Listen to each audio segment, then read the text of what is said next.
Welcome to the Narrow Gate Ministry, an online ministry that aims to reach people for Christ through faithfully preaching and spreading the Word of God. Because narrow is the gate, and constricted is the road that leads to life, and there are few who find it.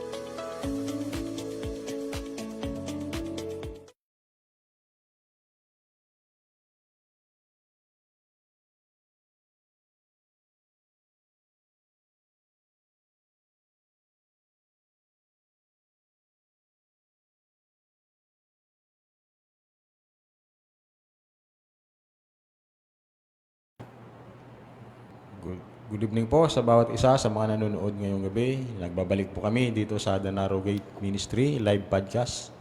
Pastor Ramil, magandang gabi po muli. Yeah, so Derek. Kung ngayon po, Pastor, ay tungkol pa rin po sa Roman Catholicism ang ating tatalakayin. Pero part 2 po. Part 2. Ano po. At mayroon po silang katuruan na atin pong bibigyan ng komento.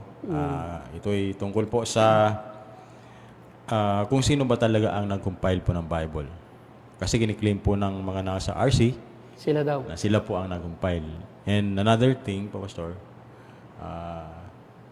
yung authority ng Papa. Ano po? Saan po ba nanggaling ang Papa?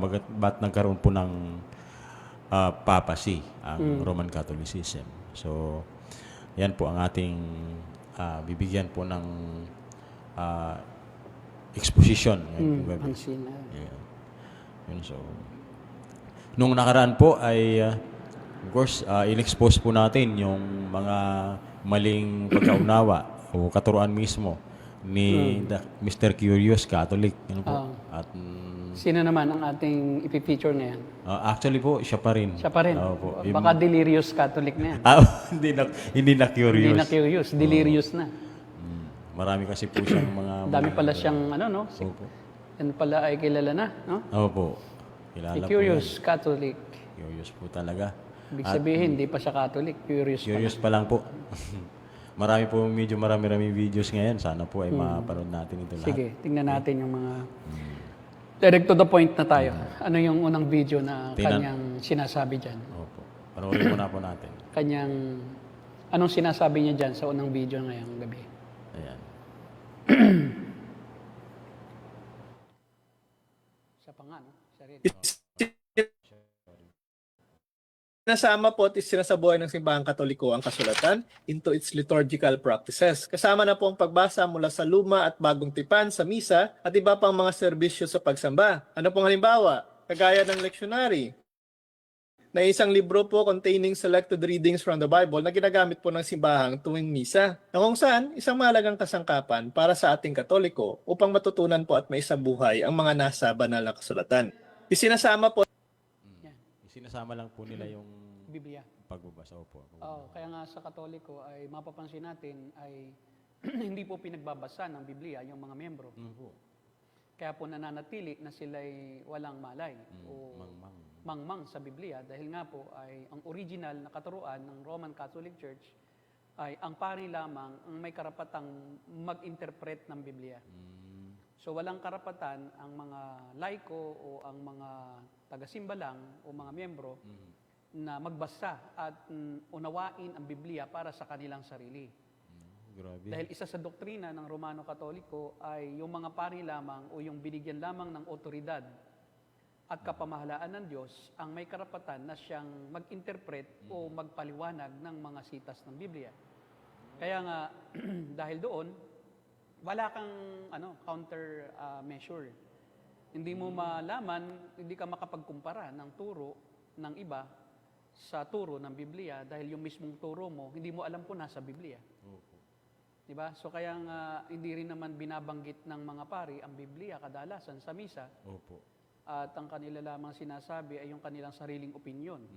Tama po. O, tungkol sa politika, kadalasan, political na ang approach. May tinitira sila mga politiko. May tinitira lamang silang politiko na siguro ito yung mga hindi nag-iikapo o nagdo-donate. Nagdo-donate. Kasi hindi naman nila matira yung mga politikong kakampi nila. No? Kahit na corrupt. Kahit corrupt, hindi nila tinitira. Basta Pero pagka ayaw nila doon sa politiko, dahil hindi sila pinapaboran, gaya ni Presidente Duterte, na nag-expose pa nga na siya daw po ay ayon sa Presidente, na hindi naman nila kinontra, no? Nanahimik lang sila nung panahon ng Pangulong Duterte, na sinabi ni Duterte na siya ay victim din ng molestation ng mga pari nung siya ay nag-aaral pa. Kaya bakit ang tanong ay bakit hindi nila kinontra yon? Nanahimik sila at sa halip ang ginawa nila ay tinira nila ng tinira ang Pangulong Duterte. Tatandaan ko noon na interview ako ng ABS-CBN, no? Doon sa kaso ni Kian de los Santos. Na kaya naman ako na interview ay kasi nga ay ang sabi ng nag-challenge, no, yung isang si Bishop, yung bishop nila, na sabi ay ipanalangin daw, manalangin tayo para sa kaligtasan daw ni Kian de los Santos na victim daw ng EJK na extrajudicial killing. So, in-interview ako ng ABS-CBN patungkol dun sa dapat pa bang ipanalangin yung kaluluwa. Yung kaluluwa ni Kian. Ngayon, ang sabi ko, hindi po. Dahil yung pong mga kaluluwa ng mga namatay ay mayroon ng final destination. Kung siya sa langit na siya, at hindi na rin pwedeng ang mga nasa langit ay makaalam pa ng mga bagay na nangyayari sa lupa. Hindi sila pwedeng dalanginan kasi nga ang tanging dadalanginan lamang ay ang Panginoong Jesucristo, ang Diyos Ama at sa kapangyarihan ng Banal na Espiritu. Sa pangalan ng Panginoong Jesus, no? Hindi po yung mga santo at saka si Mary. Kaya lagi nilang tinitira ang mga politiko na ayaw sa kanila. Kaya kunyari ay dun sa issue ng pananalangin para sa namatay, pero sa totoo lang ay binigyan din nila doon na extrajudicial killing daw ang nangyari kay Kian. At yun daw ay nadamay lang. Pero ang kanilang palabas ay ipanalangin natin. At may mga suggestion pa nga sa Roman Catholic clergy na gawing santo si Kian de los Santos. Gagawin pang saint, no? Kasi nga biktima o victim ni Duterte. At yung Novaliches diyan na yung diocese ng Novaliches diyan ang sobrang tumira sa Pangulo noon. At kahit sino, talagang sinasabihan na galit sila kay Duterte. Dahil bakit? In-expose sila ni Duterte. Di ba? Pero hindi nila kinontra yung pag-expose ni Duterte. Hindi nila kinontra. Ang kanyang ginagawa ay tinitira siya sa ibang aspeto ng kanyang pamumuno. At hanggang ngayon, sila pa rin ang tumitira sa Pangulong Duterte. At kinakampihan pa nila ang mga kurap. Bakit nagbanggit ba sila laban sa administrasyon? Yung PhilHealth issue, nagsalita ba ang Romano Katoliko? Wala silang... Na yung 89.9 billion na pondo ng PhilHealth ay inilipat sa ibang ahensya. At ginagawang pondo para sa DPWH, para sa pagtatayo ng mga tulay. At samantalang zero ang ibinigay na budget para sa kalusugan ng mga Pilipino. Ngayon, walang nagsasalita na mga Romano Katoliko laban sa paglustay ng gobyerno o paglilipat ng mga pondo galing sa dapat na ponduhan na ahensya na siyang number 1 na pangangailangan ng mga Pilipino. Ngayon, ini-interpret ng Supreme Court yung ginawa, pinababalik. Yung mga pera na kanilang winidraw mula sa PhilHealth patungo sa iba at inilaan para sa ibang ahensya. Grabe namang corruption talaga. Oo. Yung AKAP, doon inilagay yung iba. Di ba? Ano bang mahalaga? Yung pansamantala lang na pagkain lang o yung kalusugan ng nangangamatay? Lalo yung mga cancer patients natin na wala namang inaasahang iba, napakamahal ng pagpapagamot. So affected yung mga tao na umaasa lamang ay sa gobyerno para sa kanilang kagamutan. Problema nila po, Pastor, ba't di sila maglaan ng ibang pondo allocated talaga para doon? Ano po? Kasi ang PhilHealth, ang mas madaling kunan ng pondo kaysa sa iba. Kaso nakita pa rin. At para ang issue ay mapunta lang doon sa iba, huwag mapansin yung kanilang corruption, ay ibang issue ang kanilang ibinabato sa iba-ibang personalidad para doon matuon ang atensyon ng Pilipino. Yung pala, may ginagawa silang kalokohan doon sa General Appropriations Act na may mga blankong mga sum Grabe ang kanila. o blanco, may mga espasyo na blanco para sa halaga na ilalagay nila. Kumbaga malaya silang ilagay kung gaano kalaking halaga ang kanilang ilalagay sa blankong yon. Opo, yung blank check na ano yan. Mga blanco na mga pondo ng isang ahensya, blanco, para sila ang bahalang maglagay. Kasi bakit? Meron silang inililipat-lipat. Para paglipat, yun ang ilalagay nila doon sa mga blankong yun. Kasi saan naman sila kukuha ng pondo? Di doon din sa ibang ahensya. Wala namang iba ng pagkukunan ng pondo dahil umuutang na nga tayo taon-taon eh. Trillion na. Trilyon na ang ating utang, no? Lalo ngayon, lumobo na ang utang ng bawat pil. Kasi ang problema sa Romano Katoliko, nangingialam sila sa politika.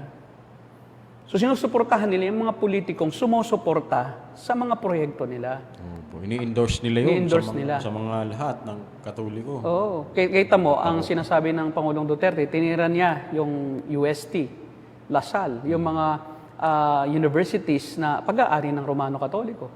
Sinasabi niya, ang mamahal maningil nyo ng tuition fee. Pero hindi kayo nagtatax. O saan napupunta yung tuition fee ng mga tao? Yung school. Oo, kasi walang taxes yan. Kasi nga, owned by the Roman Catholic Church. Kaya pinag-iinitan siya. Tinira niya si Ayala. Si Ayala ay supporter iyan ng mga Roman Catholic. Siya ay may mga itinayo na mga monasteryo. Si Ayala. Doon siya nagpupondo sa mga seminaryo. Para yung tax niya ay males. Less na ang tax niya. Kasi tax deductible yung kanyang mga foundation. Doon niya ilalaan ngayon, sa foundation niya, napupunta naman sa mga Catholic na institutions. Jackpot At naman. Catholic schools para jackpot kanya pa rin.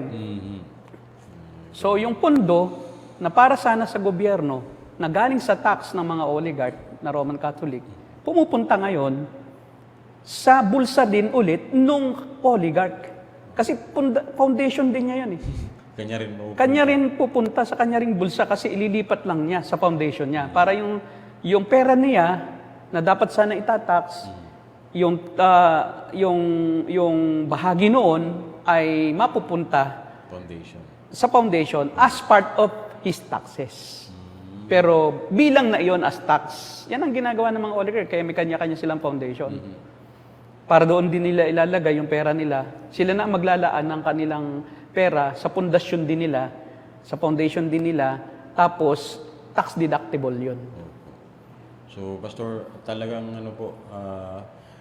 parang unfair, no? Kaya Kinigisa tayo sa sariling mantika. Opo, tama po.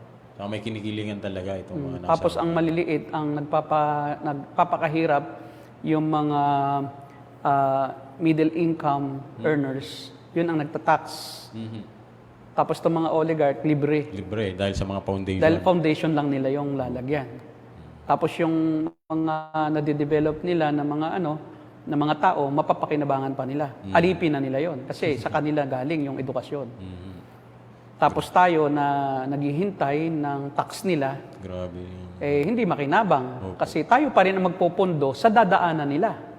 Sa mga kalsada nila. Sa pulsa pa rin ng mamamayang Pilipino na mahihirap. Pagbili mo ng sardinas, may value added tax. Di ba? Tapos yan ay manufactured ng mga oligarch. Yung mga may-ari niyan, kung hindi in-check, ay yung mga mayayaman na mga taga-ibang bansa. Karamihan in-check, no? Mga foreigner. Mga foreigner. Tapos, yung value added tax, idadagdag yun sa bulsa ni Juan de la Cruz. Kasi yung value added tax, hindi galing sa manufacturer ng goods, kundi galing sa bulsa ng mamamayang Pilipino na bumibili ng produkto nila. Pero yung value added tax, pupunta sa gobyerno. Ipinatong ngayon sa tao. Yun ang hindi alam ng mga Pilipino. Na kada bili nila ng kada produkto, yan ay mayroong tinatawag na VAT. May nakalagay naman po kasi doon. Yung 12% na yan, na si recto ang proponent. Si recto. Ngayon may propose na naman siya na additional taxes na naman. May ano yan si Recte. Anyway, Pastor. Napunta tayo na no sa politika kasi Opo. nga ang Roman Catholic Church talaga Involved sila sa ay politics. involved sa ano? politics. So- Dahil sila mismo yung nakikinabang sa mga politiko. Opo. So, ibig sabihin lang po natin, Pastor, kung talagang sila ay hindi bias, bakit hindi yung mga korap na politiko ang kanilang i-criticize o tuligsain? Kundi, Kasi supported sila, di ba? Naalala mo nung panahon ni Gloria Macapagal Arroyo na may mga pajero na mga donasyon na galing sa PCSO na may mga paring nabibigyan pala na bulgar. Mga kotse na galing sa PCSO na galing sa bulsa ng mamamayan. Opo, grabe. Di ba? Kasi kinukuha nila ang support ng mga pari dahil marami ang naniniwala sa pari. Si pare. Tapos i-endorse naman ng pare sa kanyang Kanilang mga homily. simbahan, Oho. homily, magpaparinig na dapat ang ating iboto yung hindi pumapatay ng tao. Ganun na Yung ganun. malilinis ang record. Di ba? Hindi pumapatay pero corrupt. Pero korap. Ayaw na nilang sabihin yun. Hindi Yung na salitang korap. Dahil sila mismo ang korap. Sila mismo. Okay? So, Okay. anyway, Pastor, side comment yan. Pero Side may comment. kinalaman pa rin po yan dun sa tatalakayan Tingnan natin natin. yung isang video pa. Ito yung about po sa Pastor sa sino ang nag-compile talaga ng Bible. Kasi kiniklaim po nila ito na Sige, sila. tingnan natin. Matitingnan naman natin yan sa kasaysayan. Opo. Yan. Hindi naman basta salita lang yan, no? May history din siya na yan. Ito. History niya. May mga pinagbatayan din siya. Tradition. Ang mga sagradong kasulatang ito ay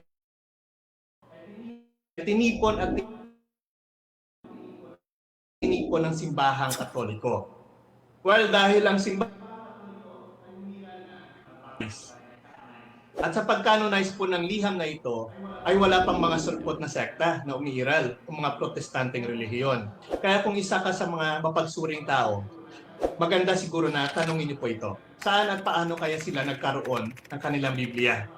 At may kaibahan ba ang Biblia na ginagamit nila sa Biblia na meron ng Iglesia? Okay, yung unang salita niya na meron na daw church bago nagkaroon ng kanon. Yung Katoliko sila. Romano. Opo. Ang problema, di ba, gaya ng ating sinabi, ay 313 AD lang nagkaroon ng Romano-Katolisismo ng Iglesia Romano-Katolika at yun ay dahil kay Constantine. Opo. Previously, no, pinag-aralan natin at kahit sino sa history ay makaka-attest, no? Kahit yung mga historia nung panahong yon at ngayon, na totoong historia na, hindi yung gaya niya, na hindi ko alam kung saan nag-aaral to ng history. Parang ito yata ay Philippine history lang ang alam, no? Hindi church history. Kasi iba ang bukod ng church history sa Philippine history at sa world history. May kanya-kanyang history ang bawat aspeto ng lipunan. Ang problema, kung ikay magtuturo, di mo naman alam yung pinanggagalingan ng iyong itinuturo. Kasi hindi siya nagko-comment kung saan galing yung kanyang information. Puro lang siya sabi-sabi. Hindi niya kinukuha. Ngayon, ako, magko-comment ako. Ang unang-unang, ako kahit hanapin nyo, ang unang compilation ng New Testament ay Moratorian Canon. Kahit ano niyo sa Google, sa AI. Ang Moratorian Canon ay kinumpile na AD 170 pa. Wala pang Katoliko Romano. At ang Moratorian Canon ay lahat na ng New Testament books except Hebrews, James 1, and 2 Peter, and 3 John.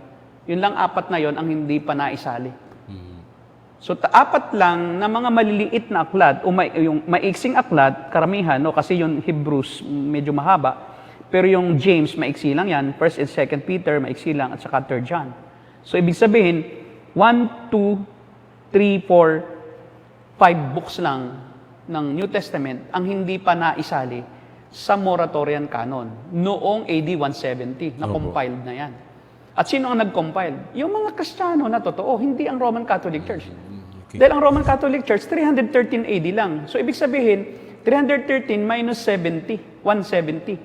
So, nasa 40 plus years pa bago lumabas ang Roman Catholic Church, na-compile na ng mga Kristiyanong totoo ang New Testament. At yun yung Moratorian Canon. Moratorian. Tapos, noong AD 363, yung Council of Laodicea, na yun lamang mga Old Testament at 26 books of the New Testament, maliban sa pahayag, ang canonical. Diba? Pagkatapos, nabago yan nung 393 AD sa Council of Carthage. Inaffirm nila, isinama na yung Book of Revelation. So kung susumahin, Book of Revelation lang pala ang panahon nila. Na naisama na sa Bible, naisama sa New Testament. So, yung lahat ng yon ay halos lahat ay mga tunay na Kristiyano. Akala nila kasi Romano-Katoliko sila Origen. May binabanggit po siya, Pastor, na Hindi yun Romano-Katoliko. Yun ay Catholic. Kristiyano, Catholic. Christian Catholic. Kasi ibig sabihin ng Catholic, universal. Opo. Universal religion. Pangkalahatang relihiyon. Ang Kristyanismo, pangkalahatang relihiyon na ng mga Kristiyano. Kung Kristiyano ka, you are a Catholic. Kasi pag sinabing Catholic, may dalawa kasing uri ng aspeto ang church. Isang universal church o yung Catholic church at isa yung tawag dito, yung local church. Ang local church, yun yung mga churches sa mga lugar-lugar. Yung universal church o Catholic church, yun yung grupo ng iglesia na kahit saan ka naroon, kabilang ka doon. Sa paningin ng Diyos ay mayroong nag-iisang iglesia. No po. Na kabilang sa mga local churches na walang nasa salingit o walang napapasingit na hindi Kristiyano. Kasi sa local church, mayroong napapasingit pa dyan ng mga hindi tunay. Pero yung Universal Church o Catholic Church, sa tingin ng Panginoong Diyos, ay mayroong pangkalahatang iglesia, yung invisible church, na kilala niya kung sino-sino ang mga tunay na Kristiyano sa bawat local churches, at yun ay tinatawag ding Catholic Church o Universal. Yun ang Catholic Church. Hindi sila. Hindi sila. Kasi gaya po ng nabanggit natin nung nakaraan, Pastor, hinijack po nila kasi yung term. Oo, yung term na Catholic, ginawang Roman Catholic. Kaya nalito na mga tao. Narito ang mga tao. Kaya ngayon, pag sinabi po, Pastor, na Catholic, taga Roman Catholic. Hindi nila alam ang word na Catholic, ang meaning lang is universal. O, di ba? Pangkalahatang iglesia. Pangkalahatan. So, linawin po natin, Pastor, doon sa mga, lalo na sa mga bagong Kristiyano. Pag sinabing Catholic, tayo po yun, mga totoong Kristiyano. Oo. Hindi yung Tayong Roman Catholic. Catholic. O, tayong universal na church ng Panginoong Diyos. Mga miyembro ng hindi nakikitang iglesia, kung tunay kang Kristiyano, you belong to that one Catholic Church. Opo. So, nililinaw lang po natin, ano? Huwag po kayo maniwala doon. Kaya maski naman i-google nila ang salitang Catholic, hindi naman ibig sabihin Roman. Dinagdagan lang nila ng Adjective, yung Roman, idinagdag as adjective noong Catholic. Naging phrasal adjective na siya. Dalawa na. At Pastor, siguro po mas maganda rin na mabigyan natin ng linaw na yung Book of Romans, hindi po yun Hindi rin po yung Catholic. Kasi baka akala nila yung Book of Romans, yun yung Roman Catholic Church. Hindi po. Yun po'y sulat ni Pablo sa mga taga-Roma. Yan, ng mga Kristiyano. Hindi mga Katolikong Romano. So, noong time na yun po, may mga Kristiyano na Sa Rome. Yun. Pero yung mga Kristiyanong yun po, Pastor. Ay hindi Roman Catholic. Yan. Sila ay mga Christians na nakatira sa Roma. Yun. Na miyembro ng Catholic Church o yung Universal Church. Baka malito, may nagtatanong kasi. So, Kaya dapat linawin linawin, no? Akala nila, may Roman Catholic na kasi may Church of Rome na. Yun na ang Roman Catholic. Hindi yun. Church of Rome lang yun. Church in Rome. So, Marami din iyan. Marami din iyang mga local churches within the Roman Empire. And especially sa Rome itself, dun sa Rome, Italy. So, ayun. Hindi po yun yung Roman Catholic. Kailan lang po yan? 313 Kaya po, kung tutuusin ay 4 na libro lang at yung, actually, yun lang, Book of Revelation, ang kasama ang mga Romano na scholar sa pagsama. Kasi noong 397 AD, although hindi pa corrupt ang Roman Catholic. Kasi ganito yan itong Catholic Church na hindi pa Roman, buo na yan bago dumating ang Roman Emperor Constantine. Meron ng Catholic Church.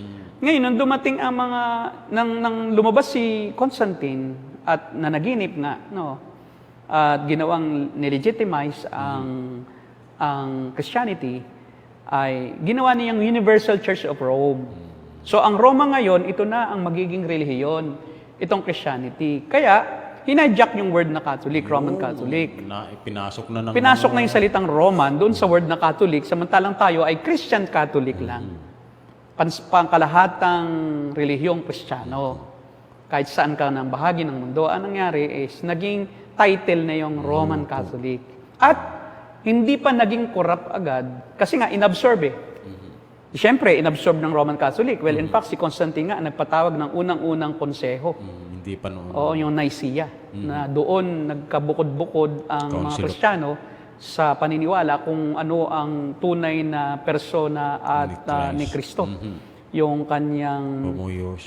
kanyang tawag dito, nature. Ano ang nature niya? Siya ba'y Diyos at hindi tunay na tao, o siya ba'y tao lang at hindi tunay na Diyos, parang Diyos lang. Yung mga kay Arius, yung Arian controversy, yun yung nagpaging nagkaroon ng controversy within the Christians. Kaya nagpatawag siya ng konseho, Council of Nicaea. Ngayon, ibig sabihin, inabsorb ng gobyernong Romano ang mga tunay na Kristiyano. Ngayon, ang ginawa ng mga Romano, nagkaroon sila ngayon noong baptism lang na parang pagka nabautismohan ka na, Kristiyano ka na. So kayong lahat, kayo magpabautismo. So kahit hindi Kristiyano, kasi legal, pagka hindi ka namang Kristiyano, uusigin ka na baligtad. So itong mga peking Kristiyano, gusto lang namang magkaroon ng favor sa gobyerno, Para hindi usigin. nagpa-convert. Nagpa-convert sa Christianity. Hindi naman tunay na Kristiyano. Pero pagan pa rin po yung dala-dala Pagan nila. pa rin ang dala-dala. Ngayon, sa kalaunan, kasi 313 AD, yung 397 AD, kung kailan na isama na ang Revelation sa New Testament, malinis pa ang Christianity, hindi pa gaanong marumi. Kasi ang mga doktrina ng Romano Katoliko ay nade-develop lang in time. Opo. Sa passage of time, unti-unti nakaka-imbento yung mga papa ng mga katuruan na wala sa Biblia. At dahil doon, idinadagdag nila ng idinadagdag yung mga maling katuruan sa katuruang Kristiyano. Diba? Kaya nga ang nangyari ay maging yung doktrina ng purgatorio. Si Pope Pius lang ang nag-imbento ng konsepto yan. Konsepto lang dati na baka dahil may mga tao namang hindi masyadong masama, hindi rin masyadong mabuti, baka may lugar ng linisan. Ito lahat ng ito ay palapalagay lang. Interpretasyon ng mga Romano Katolikong pari, si Pope ng Papa, Pope Pius. Ibig sabihin po, Pastor, wala siyang si Pope Pius. Ano yung pinagbatayan niya nito? Kaya siya ay nakapag... Yung yung kanyang theological concept, yung interpretation niya doon sa tinatawag na depravity and yung morality na kahit naman depraved ang tao, may kasalanan nga, pero siya na may moral naman. Siya na may sumusunod sa mga sakramento. Kaya lang hindi nga maka-perfect, kaya maaaring may lugar ng linisan. Purgatory. Yung purgatory. Purging place. Po. So kaya po, mali po, hindi po ang Roman Catholic Church ang nag-compile ng Biblia. Kung hindi po, before the Roman Catholic Church, mayroon na po na New Testament, yung Moratorian Canon. At ang mga nag-compile nito ay, pakinggan natin, ang nag-compile po nito ay si Polycarp, disciple ni John Apostle. In-acknowledge niya yung 15 books of the New Testament. Noong AD 108 naman, si Ignatius of Antioch, yung sa Syria, yung Antioch sa Antiochian School, AD 108. Si Ignatius, si Polycarp brother ang AD 108. Si Polycarp AD 95. Kanya nang binanggit yung mga books na kasama sa New Testament. Tapos si Ignatius of Antioch, in-acknowledge naman niya about 7 books. Tapos AD 115 yon. Tapos si Irenaeus, binanggit niya ang 21 books noong AD 185. At noong AD 170, binanggit ni Hippolytus na mayroon ng 22 books sa New Testament. At nang makompile iyon, ang tawag doon, Moratorian Canon. Yun. Na itong mga church fathers na ito ang nag-recognize. At sila yung mga theologian. So kaya si Polycarp, disciple yan ni John the Baptist. Si Clement of Rome, yan ay kasabayan halos nila John the Baptist. John the Beloved, rather, not Baptist. John the Beloved, no? Si Polycarp mismo, John the Beloved ang nagdisipulo diyan. So, malamang talagang sila makakapag-recognize. kung aling libro ang kasama sa kanon o kasama sa tatawagin na salita ng Diyos. Na kinukonsider nila na ito ay kinasihan ng Diyos. Walang mali. At magagamit lahat ito sa pagtuturo ng katotohanan, sa pagsaway sa maling katuturuan. Ang pagsansala sa maling gawain. Kaya nga, makikita natin na puro sablay yung kanyang sinasabi. Hindi pa po itong mga Roman Catholic, itong mga taong ito. Kaya lang nakita kasi ni Constantine, lumalakas na ang mga Kristiyano. Nakapagtayo pa ng mga schools. Tapos kahit inuusig, patuloy ang pagdami, hindi na mapigilan. O kasi politika na O pag marami na, mabango na yan sa politiko. Pero kasi kailangan na natin ng mga taong yan. Kasi pag nag-alsa yan laban sa atin, baka tayo ay ma-overthrow. Kaya majority wins. Pag sa mga politiko, nakikita lang marami, mabango ka. Pero pag kukunti ka lang, tika, dito ako. Kaya kita mo, mabango ang Roman Catholic Church sa politiko. Kanya-kanyang samba yan. Pagka yung mga ngampanya, pupunta muna yan sa simbahan. Tapos hawak-hawak kamay, yung magkakalaban sa politika. Para magpa-acknowledge dun sa bishop. Pastor, yung matanong ko lang. Ito pong Edict of Milan ba to, yung kay Constantine? Actually, parang ang ko nito, hindi naman talaga ang intensyon niya lang na para pagkaisahin, para hindi na magulo ang kasi para may pakita niya na united yung aking imperyo. Political ang po. motive niya. Pero wala po talaga siyang doktrina. Na gusto hindi siya na-convert. Opo. Kasi in fact, ay pagan pa rin siya sa kanyang practices. Yun po yung wala siyang motibo. Kaya dineclare niya na siya ang unang convenor. Convenor ng Christianity. Ginamit din po siya. Ginamit din niya yung kanyang office para sumunod yung mga Romano, yung mga hindi pa Romano Katoliko ang tawag. Kailan lang naman tinawag na Romano Katoliko nung ma-recognize na fully. Opo. Yung nung mga 325 AD. Opo. Maganda po ito, Pastor, na tinatalakay natin kasi mas makakapagbigay po tayo ng katamang impormasyon talaga doon sa mga nanonood. Lalo na doon sa mga nasa Roman Catholicism. Yung Old Testament books po, yan po ay mayroon ng libro na yan. Ang Panginoong Hesus pa, mayroon ng Latin Vulgate. Opo. Kaya wala tayong question na yung Old Testament ay may pakialam ba ang Roman Catholic. Ultimately, wala pang iglesia, wala pang ang Kristiyano. May Latin Vulgate. Mayroon na pong Latin Vulgate. Sila Jerome, yung mga na yan. Kiniklaim kasi po nila. Hindi po, Greek. Greek, tama. Greek, hindi pa Latin. Si Jerome is Roman Catholic. Mayroon ng Greek Hindi po New ba? Testament, Old Testament sa Greek. Sino nga ba? Erasmus ba yun? Ayan. Yun. Para may sa Greek. Pero hiwa-hiwalay pa. Hindi pa yung parang inisa na aklat. Pero mayroon ng hiwa-hiwalay na itinuturing nila nakasama siya doon sa canon. Hiwa-hiwalay pa lang. Kasi wala pa naman, di pa naman na-imbento noon yung bookbinding, hindi pa na-imbento yung printing press, no? Kaya po, wala pa nung Old Testament na buo. Nabuo lang, na-compile into one book dahil mayroon ng printing press. Diba? Si Gutenberg, isang German ang nakaimbento ng printing press. Pero noon, hiwa-hiwalay parchment. Parchment pa siya. By parchments at saka by yung scroll during the time of the Lord Jesus Christ. Kaya ang Panginoong Jesucristo nga mayroon ng canonized Old Testament. Scroll. Binabanggit na rin niya yung mga libro sa Lumang Tipan. Opo. Binabanggit niya yung Baha ni Noe o nasa Genesis yun. Binanggit niya si Isaiah.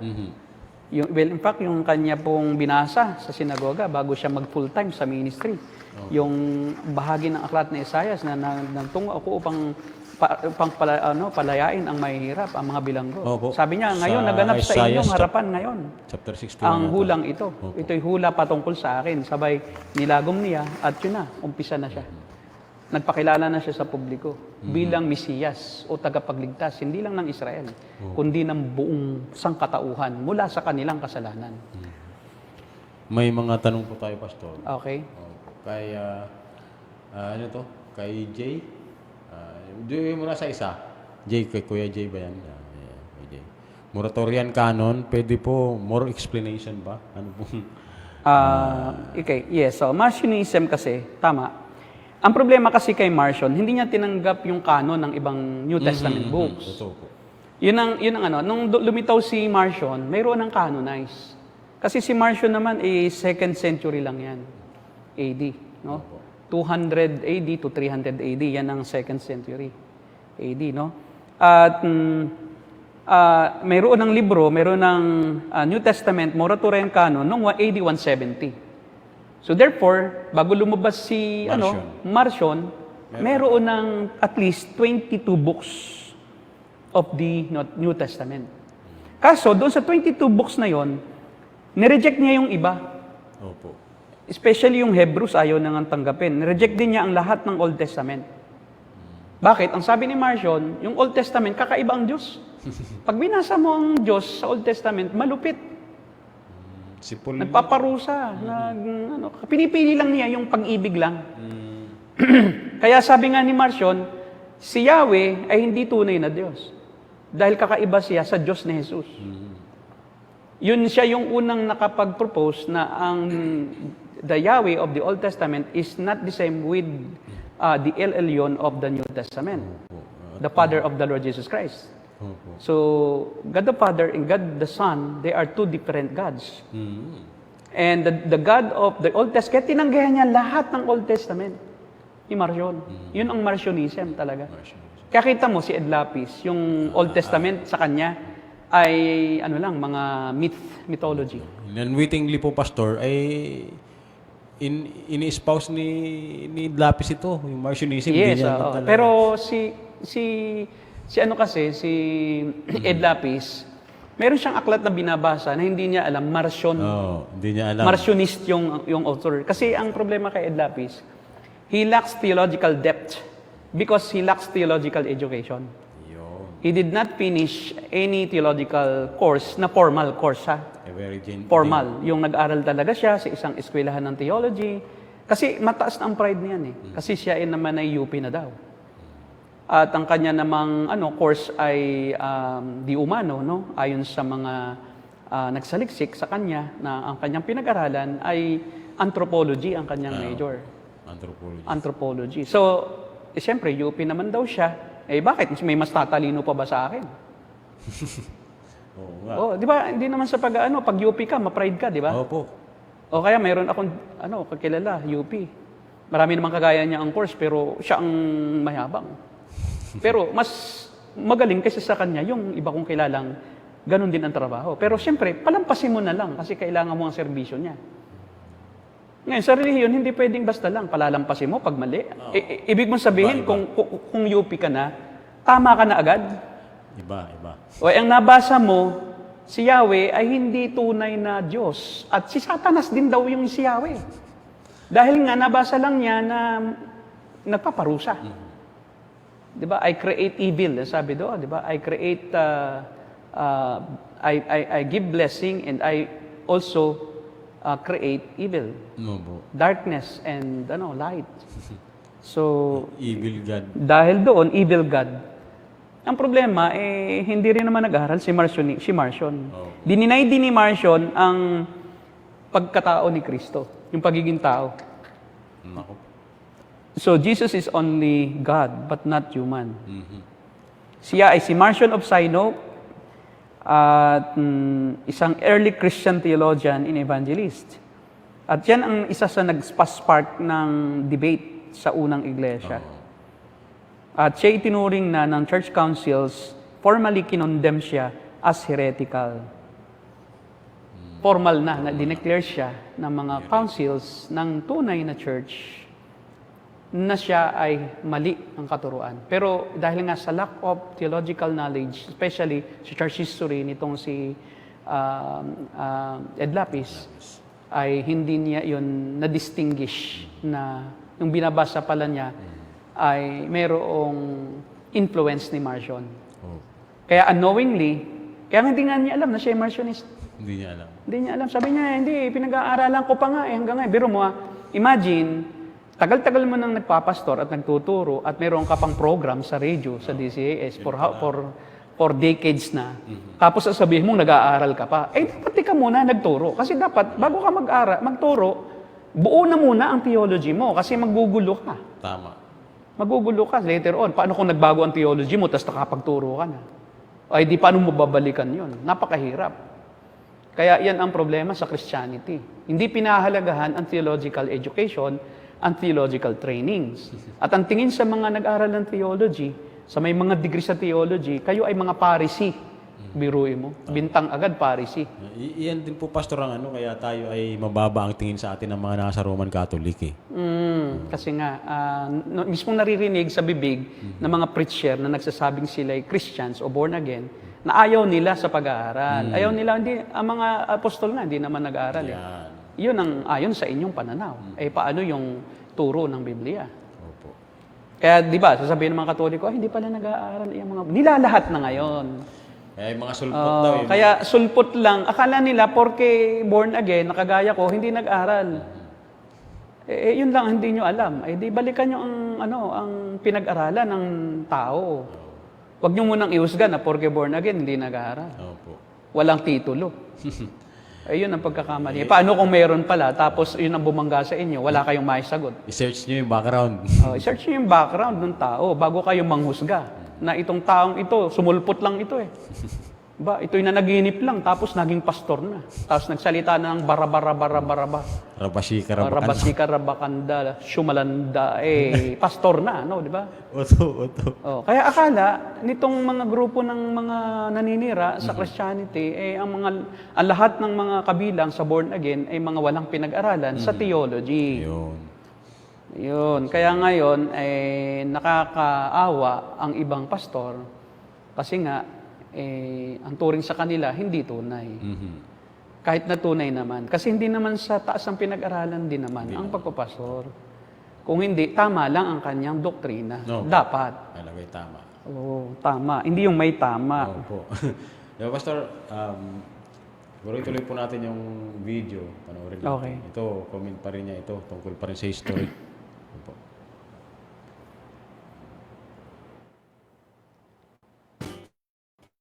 Ang isang maikling pagbasa ng mga apostolikong ama ay muling magpapatunay na ang unang simbahan ay ganap Grego na Katolikos. Ang ibig sabihin ay universal. Kaya sa pagunlad ng panahon, ang mga sagradong aklat na ito at mga sulat na ito ay kinopya na pinagsama-sama at ginawang canonized ng Universal Church o ng Iglesia Katolika ng may matinding pag-iingat at ginagabayan ng banal na espiritu. Ang simbahang Katoliko po ay nagpasya kung aling mga aklat at liham ang kinasihan ng banal na espiritu. Aling mga aklat ang nagmula sa mga pinagkakatiwalay. Mali uli. Kasi nga, wala pang Katoliko Romano o Roman Catholic. Meron ng moratorian canon. 170 AD lang. Kailan lang nagkaroon ng Roman Catholic Church? 313 AD nga. Huwag niyong piliting i-connect. Ini-emphasize po niya, Pastor, yung nakalagay. Si St. Ignatius of Loyola. 1491 AD lang yan eh. Katagal-tagal, hindi pa yan kasabayan ng mga apostol eh. Tapos sabi mo siyang authoritative na magsabi kung sino ang totoo at hindi. Siya nga lumabas lang kailan lang naman. Kailan lang. Hindi naman siya kasabayan ng mga nila Clement of Rome.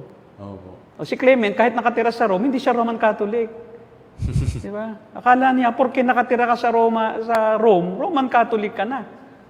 I-religion yung Roman Catholic. Religion. Na sinanksyon ng emperor. Kaya naging Roman Catholic. Nakialam na yung emperor. Nung hindi pa nakikialam ang emperor sa Catholic Church, walang Roman word. Catholic Church lang siya. Universal Church of God. Hindi siya Universal Church of Rome. Wala noong denomination, walang denomination. Nagkaroon ng denomination dahil nga sa Roman Catholic. Opo. Kasi umalis Kaya nagkaroon ng denomination. Kung walang Roman Catholic, sana walang denomination. Kayo ang nagpaumpisa kung ba't nagkahiwa-hiwalay ang mga tunay na Kristiyano. Kasi mula sa Roman Catholic, nung panahon ni Martin Luther, ay lumabas ang mga tunay na Kristiyano. Doon na nagkanya-kanya na. Kung walang Roman Catholic, di walang lalabasan, di wala ring grupo-grupo. Wala sanang grupo-grupo. Sana mayroong Catholic Church of God, hindi yung Roman Catholic. Ayan ang dahilan. Kayo nga ang dahilan kung bakit nagkaroon ng kasi kurap na kurap masyado ang inyong relihiyon. Sobrang kurap. Pinagayahan nga ng mukha ni Jesus doon sa mga painting ng Lord Supper ni Leonardo da Vinci ay anak yan ni Alexander VI. Di ba? Si Leonardo, ginaya ni Oo. Leonardo da Si, Vinci. yung pangalan nun. Anak yon ng isang papa. Although mo, nanganganak ang papa noon kasi hindi pa noon bawal ang mag-asawa. Nagkaroon lang ng pagbabawal ng pag-asawa, reaction nila yon doon sa Reformation. Nung si Luther ay umalis sa church, naghigpit sila kuno para mas banal tayo. Bawal na mag-asawa. Celibacy. Yun. Nagkaroon lang ng doctrine ng celibacy or yung abstaining from sex nitong mga magpapari noong lumabas na si Martin Luther sa Roman Catholic Church. Sino ang nagbabawal sa pag-asawa? Di kayo. Kayo ang may doktrina. Sabi niya, yung daw nagbabawal sa pag-asawa, yun ang may doktrina ng demonyo. Sila yun. Di ba? So, di tinamaan ka ng sarili mong batong ibinabato mo sa iba, nagbumerang. Nagbumerang. Kasi hindi nag-aaral muna bago magsalita. Actually, sikat po ito si Mr. Curious Sikat pala Catholic. siya, no? So, siguro kung wala tayo pong sunod na comment, panoorin po ulit natin yung video niya. Okay. Next video. Sino ba tinutukoy ng Ignatius dun sa kanyang video? Loyola o Ignatius Baka of si Saint Antioch? Ignatius. Yung Antioch po siguro. Pero Ay, ganun. hindi yun Roman Catholic Oho. Kasi 110 AD lang yun. Minartir nga siya ng Roman Emperor, si Trajan. Nako po. Pinatay nga siya Ignatius was the bishop of the church in Antioch, Syria, and was martyred under Emperor Trajan around AD 110. He was apparently a disciple of John, the beloved apostle, along with Polycarp of Smyrna. At saka ang alam ko po, Pastor, siya rin yung nagbanggit ng first mention niya ng Catholic Yes. Si Saint Ignatius. Ang problema Hindi yung si Saint Ignatius of Loyola, hindi yun. Hindi yun. Itong si Saint Ignatius. Ignatius ng Church of Syria, Antioch. Ang Antioch. At bilang katunayan na hindi pa Roman Catholic Church, Roman ang pumatay.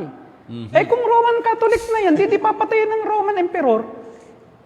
Bakit naman napapatayin ng Roman Emperor ang isang papa, ang isang Kristiyano, Bishop. kung siya ay kabilang sa Roman Catholic Church?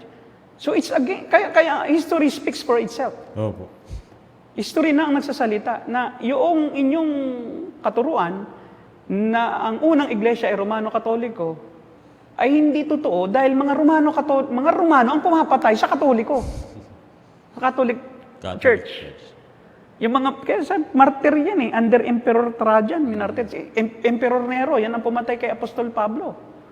Emperor Nero. At saka kay Pedro. Si Pablo, pinugutan ng ulo ni Emperor Nero. Tapos sasabihin mo, Roman Catholic si Pablo? Si Pedro, unang papa, ay ang pumugot nga ng ulo niya, Romano.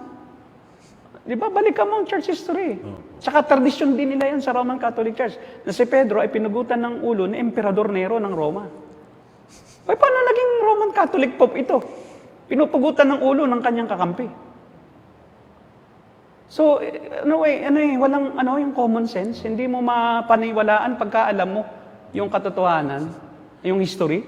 Malabong mangyari na si Pedro ang unang papa, pinugutan pa siya ng ulo ng mga Romano. Tapos siyang papa ng mga Romano. Sobrang ang paggalang nyo sa papa, ba't yung pupugutan ng ulo? Opo. Di ba? Hindi pala, pinako ng patiwarik. Pinugutan ng ulo si Pablo. Ipinako ng patiwarik ito ni Emperor Nero. Kasi nung siya ipapako, nakagaya ng Panginoon Kristo, ng mga Romano na Katoliko, ang sabi ni Pope Peter sa mga Roman Catholic Church, I'm not deserving to be crucified like the Lord Jesus Christ. You crucify me upside down. Di ba? Fellow Roman Catholic, you kill me. I'm your Pope. Bless you, I'm your Pope. Diba? Kiss my hand so that the blessings of God would flow from me to you. And then you kill me upside down, you crucify me. Hallelujah. Ganun ba? Napaka, di ba? Roman Catholic Pope, ipinako ng Romano. Pinako patiwarik. Paano naging papa siya? Hindi nga ninyo ginanagalang eh. Diba? So, contradictory ang history at saka yung inyong history. Ang history ng Bible at history ng Roman Catholic Church, nagkukontrahan. Kontrahan talaga po. At saka secular history. Even secular history, hindi po tinuring na Roman Catholic ang mga Kristiyano. Ang mga Kristiyano. Hindi nila. Diba? Hindi po. Mga early Christian early historians nung New Testament era. Walang sumulat ng ganyan. Okay. Bago po tayo dumako doon sa isang video, Pastor, ay may mga ilang comments dito. Kay Rolando Pasete. Saan po ba nagmula ang imahe sa simbahan ng Katoliko? Okay, saan ba nagmula ang image sa simbahang Katoliko? Sa simbahan din Katoliko. Sila nagpasimula. Di ba? Sila nagpasimula. Pero, ang tawag dyan, iconoclasm. Nagkaroon po ng iconoclasm controversy within the Roman Catholic Church. Kasi hindi po naman sinang-ayunan ng lahat ng Romano Katoliko yung paggawa ng rebulto. Kaya nagkaroon ng controversy. Kaya nagkaroon ng icon breaking noon sa Byzantine Empire during that time. Oo, noong AD 726. Kasi may opposition sa worship na nag-lead doon sa pagbasag ng mga simbolo within the Roman Catholic Church. Byzantine Emperor na si Leo II ang nag-utos. Kaya ang ginawa ni Emperor ng Byzantine, Leo II, noong AD 726, ay kanilang pinagbabasag ang mga ribulto. Sabi ni Pope Leo, ni Emperor Leo II, dumami na. Sobrang dami na. So, wala nang lugar para sa attendee. Puro na ribulto ang laman. Paano nang papasok diyan? Kaya pinagbabasag para mawala ng... Kaya pala ganun. Oo. Kaya ang iconoclasm ay, yan din ang naging dahilan ng pagkahati ng Western Church at Eastern Church. Yun po ba yung binabanggit na Great Schism? Yes, the Great Schism within the Roman Catholic Church. Kasi po, ang unang-unang ginawa ng rebulto ay yung si Jesus Christ. Tapos sumunod. Yan po ay nangyari noong digmaan between the Muslims, yung agawan, during ang tawag diyan, yung Crusades. Opo, yung... Kasi, ang mga Muslim kasi, meron silang image ni Muhammad. Walang image ang mga Roman Catholic Church. So, ang tawag diyan ay yung tinatawag nila na Crusades. May mga Crusaders. Mga iba't ibang, Crusades. Yung pong Crusades yan po ay paghihiganti. Gantihan yan between Muslims at saka Christians. At ang nangyari ay noong AD 1095 to 1230, nagkaroon ng maraming Crusades. Approximately yan, 1095 to 1230. At ang dahilan nga ay responses to Muslim invasions on what was once land occupied primarily by Christians. Di ba lumakas ang mga Muslim? Opo. Tapos pinalis nila ang mga Kristiyano doon sa mga lugar na naroon dati sila. Doon naghahari ang Christianity. So from approximately 200 to 900 AD, yung Israel, Jordan, Egypt, Syria, and Turkey, na inhabit sila dati ng Christians. Pinalaya sila ng mga Muslim. Para mabawi ng mga Kristiyano, yung mga lugar na yan, Egypt, Syria, and Turkey, Israel, and Jordan, in-invade din naman sila ng mga Catholic Church. Kaya nang maging powerful ang mga Muslim, inoppress nila ang mga Kristiyano sa lugar na yan, in-enslaved, deported, even murdered. In response, the Roman Catholic Church and Christian kings, emperors from Europe ordered the Crusades to reclaim the land the Muslims had taken. And the actions that many so-called Christians took in the Crusades were still deplorable. So, anong nangyari? Ibinala nila yung mga bata, baka hindi patayin ng mga Muslim, pinagpapatay din. Para lang sa kagustuhan ng mga emperor at ng mga pope na mabawi. At doon na nagkaroon ng idea, ano kaya kung tayo ay gumawa ng larawan ni Jesus? Ngayon, ang nangyari, si Cesare Borgia, na anak ni Pope,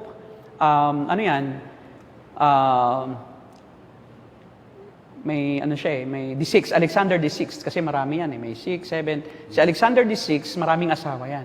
Isa sa kanyang mga anak sa labas, si Cesare Borgia.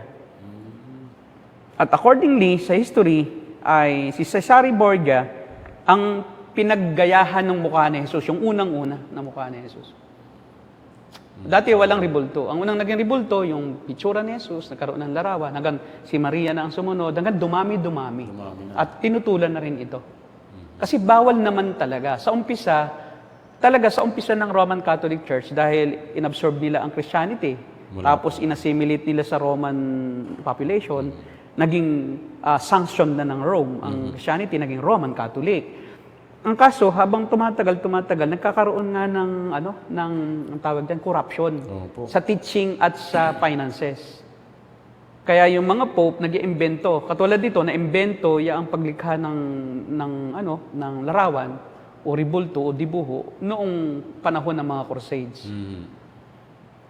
At ang unang ginawa ay si Cesare Borgia. Wala naman po talagang alam ba ninyo na ang mukha ng Panginoong Jesus ay hindi po gwapo?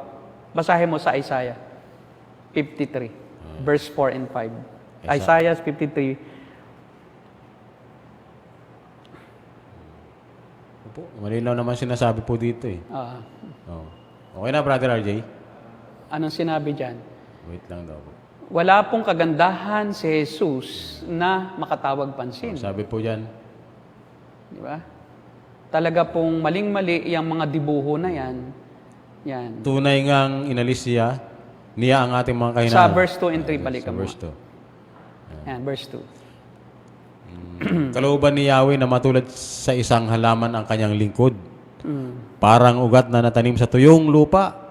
Walang katangian o kagandahang makatawag pansin. Walang taglay na pang-akit para siya ay lapitan. Kita mo, yan ang itsura ng Panginoong Jesucristo. Walang pang-akit. Walang katangian o kagandahang makatawag pansin. Hindi siya yung kapuna-puna ang beauty. Sabi yan ni Isaiah. Hindi pugi. Hindi pogi, no? Buti na lang. Hindi tayo naging pogi. Di ba? Kasi Medyo ako yata pang ikaw ang mas gwapo. Di ba? Kaya mapalad ako, di ako pogi. Kasi pag pogi ka, malapit ka sa pagkakasala. Yun lang. Di ba? Bakit? Ang tao kasi, ang mga babae, mahilig sa gwapo. Ang mga lalaki naman, mahilig sa magagandang babae.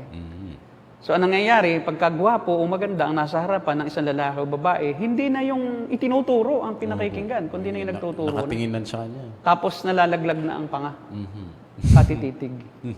Dahilan nga, hindi na ang mensahe ang tinitingnan. Kaya isa marahil iyan sa dahilan ng Diyos na hindi niya pinagwapo ang Panginoong Hesus para pili talaga na yung lang makinig sa mensahe niya, yun ang tunay. Totoo.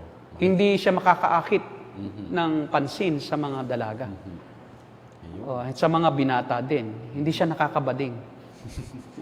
Kaya pag nakinig sa kanya, talagang seryoso. Dahil iba, kaya kita mo, laging ang comment, iba ang itinuturo nito. Iba ang kanyang paraan ng Sa turo pagtuturo. talaga. Sa turo talaga. Walang nagsabi sa kanya na, uy, gwapo siya. O matangkad siya. O maputi siya. Bakit? Hindi talaga siya gwapo. Kaya walang comment. Hindi siya itsurang Hindi sa hitsura po. Italian, Hindi po siya. European. Ito si Cesare Borgia, gwapong-gwapo. Kaya yun yung larawan na ginuhit ni Leonardo da Vinci. Si Borgia, isang Italian, cardinal and mercenary. Na sa kanya rin iginaya yung Lord's Supper.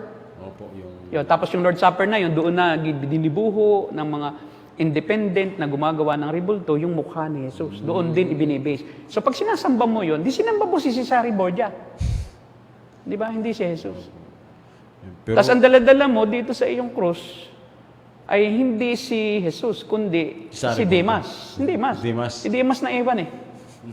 Di ba? Kasi si Estas. Si Demas kasi isinama. opo, si Diba? Estas. Sabi nga yun din, isasama kita sa paraiso. Naiwan sa krus si Estas. Kaya dala-dala nila si Estas, hindi si Jesus. Ngayon ko lang naisip. Kita mo. Siya nga, no? Logic lang yun, logic. Naniwala ka naman. Hindi po. Actually, Hindi totoo, di ba? May common sense, di ba? Hindi. Kasi Jesus Inalis na rin namatay nga, dinabulok na ikaw, no?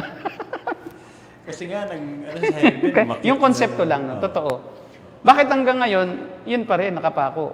Hindi, yung naiwan ang naroon. Opo. Ayun. Medyo, Ano, may tanong ba?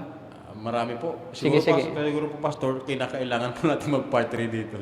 Sige. Tinatalakay natin. Sige, ano, may tanong dyan, si Kuya Jay. Sino Kuya Jay? Kuya Jay. Ano po? Siguro kailangan natin... Bakit may sign of the cross? O di ating sagutin yan. Kasi po, ang sign of the cross ay ginagawa ng mga pipi ang Diyos. Hindi nakakaintindi, nakakarinig. Bingi. Bingi kasi ang Diyos eh. Kaya kailangan. Hindi, Diyos. Kaya po, ano lang, yung sinasam mo kasi. Yung teaching na yan ay nag-umpisa kay Tertullian. No? Kay Tertullian. Goes back as far as AD 160 to 20. Ang sabi ni Tertullian kasi, pero hindi talaga sinabi na mag-antanda. Ang sinabi lang ni Tertullian na ibinase dyan yung pag-antanda, ang sabi niya, in all our travels and movements, in all our coming in and going out, in putting of our shoes, at the bath, at the table, in lighting our candles, in lying down, in sitting down, whatever employment occupieth us, we mark our foreheads with the sign of the cross. Foreheads dito dapat. Sign of the cross. Ang nangyari, lumaki. Di ba? Mahaba. Kasi sa forehead lang dapat. Umunlad pa na. Umunlad na siya. Doon ang umpisa, pinalaki. Kasi ano daw, may east-west na daw. South, north. So, ano talaga, yun ang salita niya. Pero actually, yung we mark our foreheads with the sign of the cross is, it's probably a figure of speech. Not actually, mamarkahan mo. Sana ganun yung context ni Tertullian. Originally, ang isang maliit na cross ay tinitrace sa thumb ng finger, ito, of one's own forehead. Habang mahirap na ipinpoint kung saan isi-switch, kung pakaliwa o pakanan, kasi hindi nga alam kung ano yung original na umpisa at huli o dulo, no? Kung anong uunahin mo. Tayo pinahirapan ito. Pinahirapan tayo ngayon. Ang ginawa is yung modern practice of tracing across, a larger cross from forehead to the chest and shoulder to shoulder, doon na nagkaroon nung 11th century. Doon na buo na yung malaking 11th century AD. Yan ay yung taong 1,100 to 1,200 AD. Di ba? So tagal pa bago na-develop. From AD 160 to 20 dito lang. Diba? Ngayon, humaba nung 11th century. So yan po yan. At yan po ang dahilan kung bakit nagkaroon ng tradisyon ng pag-aantanda ng krus. Okay? May tanong pa ba tayo?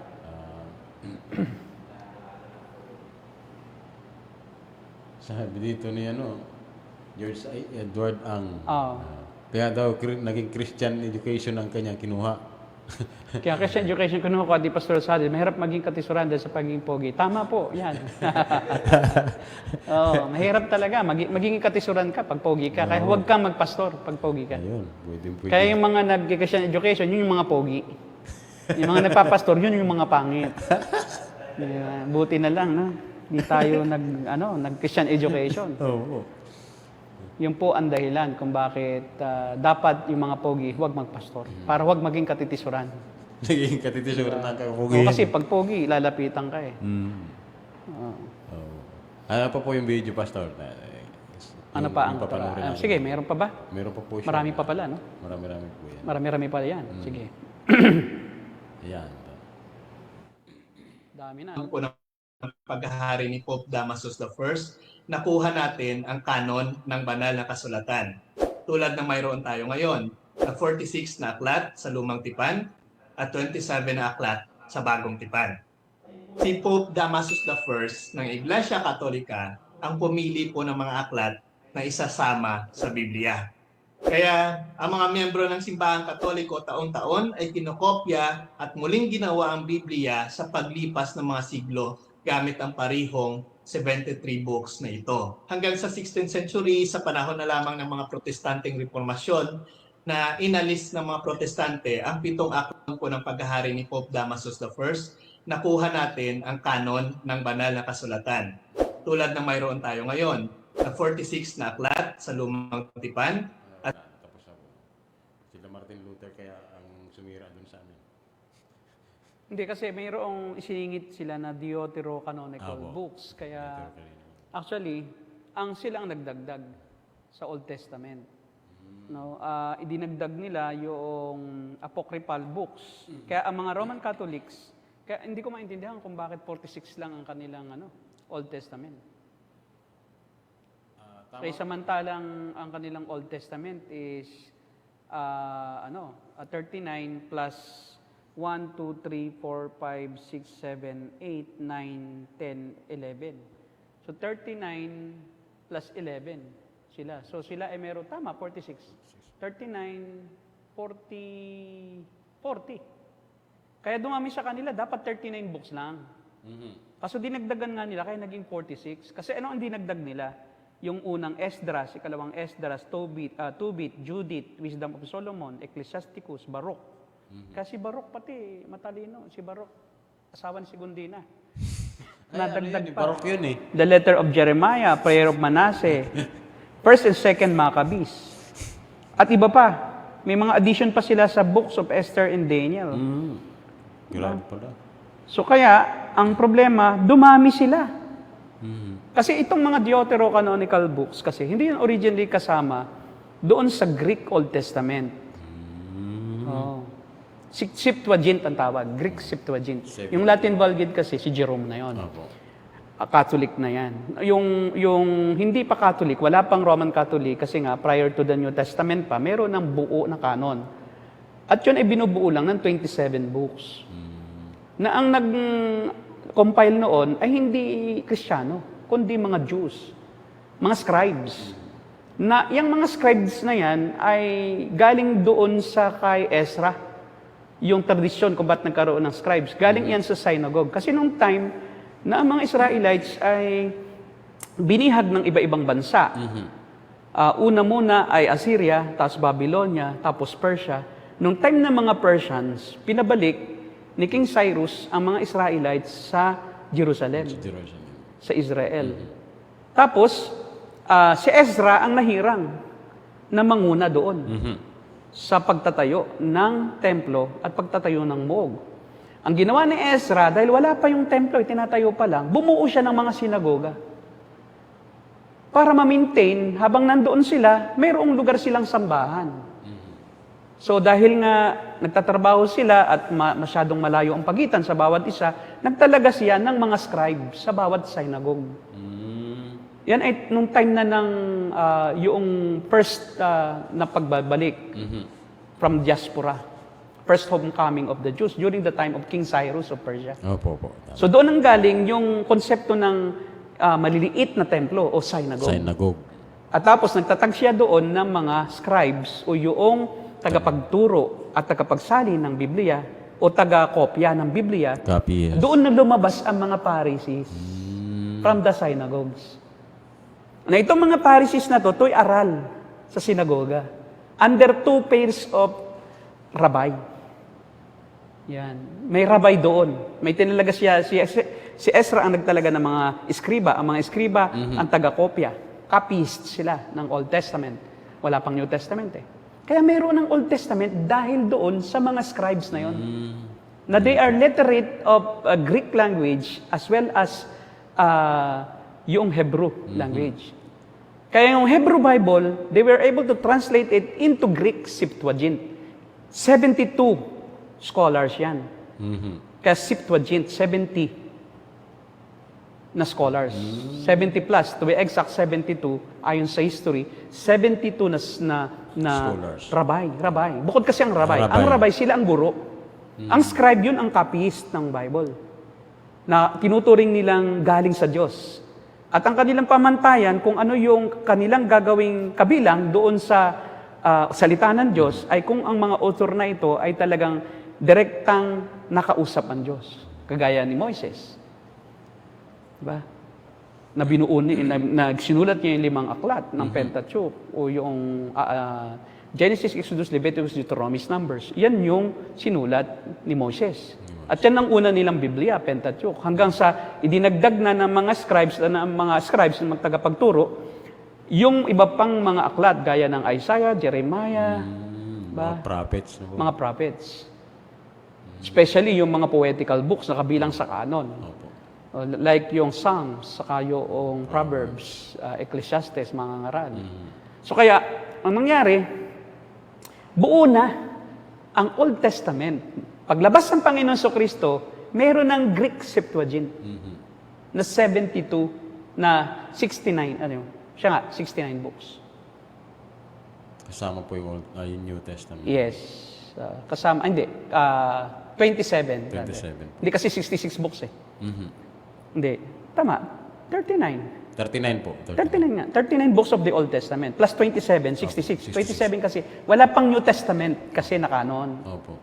Tapos, dinagdagan ito ng... Tapos dinagdagan nila, nila Polycarp, nila Clement, ng Alexandria. Sila yung nagsabi na ito pa yung mga kabilang pa sa canon naman sa ng New Testament. Wala pang Roman Catholic din. Wala pa. Wala. Kaya hindi Roman Catholic po ang nag-compile ng the whole canon. Ang pinaka-kinompile nila, yung Deuterocanonical books. Ano yung Deuterocanonical books? Itong mga Deuterocanonical books, Hindi sa po pag-compile ng mga scribes ng mga Jews, kanila nang binasa yan. Present na sila during the time na may mga scribes na naghahanap. Di ba? Kasi yung mga scribes during the time of the Lord Jesus Christ, sila, di ba si Gamaliel, isa yan sa scribe, teacher of the law. Hindi niya itinuring ng mga scribes na yan yung aklat na nabuo during the 400 silent years. Yun. Yan. Yang mga libro na idinagdag ng Roman Catholic doon sa kanilang Old Testament, yan yung mga libro na nasulat during the time between Malakay and the book of Matthew. Silent years. And that is composed of 400 years of silence of God, kaya tinawag na silent years. At yung mga author na yan, nagsumulat ng mga Maccabees, yung mga Deuterocanonical books like Bel and Dragon, kasama yan. Bel and Dragon. Yan si Bel at Dragon. Biro mo, pati mythology na, may dragon, di ba? O, di ba? Pinasok talaga Pinasok ng ng mythology. mysticism Kaya nga, ang ibig sabihin ng Deuterocanonico, false canon. Not canonized. Deuterocanonico, no? Ibig sabihin ay hindi sila tunay na kabilang o false canon of the scriptures. False canonized books. So hindi po yan tunay na kinanonize.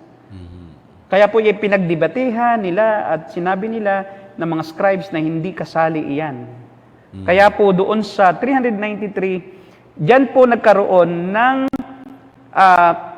Deuterocanonical noong AD 397. So, ibig sabihin, yun ang pininagdag ng Romano Katoliko. Kayo ang nag-compile nung hindi kasama.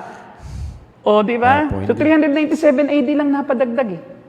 Inayawan ito ng mga Jewish scholars, ng mga Christians, first church fathers ng first century, inayawan. Tapos, nung magkaroon ng Roman Catholic 319 AD, tinanggap ngayon.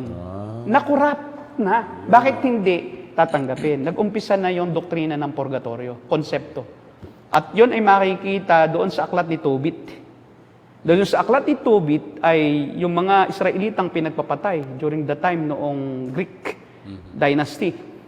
Pinag-pray ngayon ng mga Hudyo na yung kaluluwa ay masave. Doon nila binibase sa hindi naman aklat na kinanonize ng mga tunay na aral na Hudyo ng kasulatan, ng mga eskriba, na sila yung mga legit na sumusukat ng mga aklat kung talagang ito ay dapat kabilang sa tatawagin nating salita ng Diyos.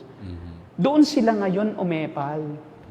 At idinagdag nila itong mga ito na wala namang, they are not in accordance with the teachings of the 39 books. From Genesis to Malakay. So yung mga iyan, nasulat na yung mga yan pagkatapos ng Malakay at bago ang Matthew. Kaya, ang pinaka-magaling nilang nagawa ay yung pinaka-masama na idinagdag ninyo sa canonized scripture ng mga Hebrews, ng mga Jews, yung hindi nila tinatanggap. Yung mga aklat na kung saan naroon ang mga extra-biblical teachings. Kita mo? Talagang matindi ang inyong kasalanan pala. Opo. sa Roma. 397 AD, grabe. Doon lang ninyo idinagdag. Kaya sabi rito, in 397 AD, the Council of Carthage, of Rome, accepted the Apocrypha as inspired. But neither council was an ecumenical or general council though, and the impact of those decisions was limited. Many within the Catholic Church or Roman Catholic Church still viewed the Apocrypha as useful but not inspired.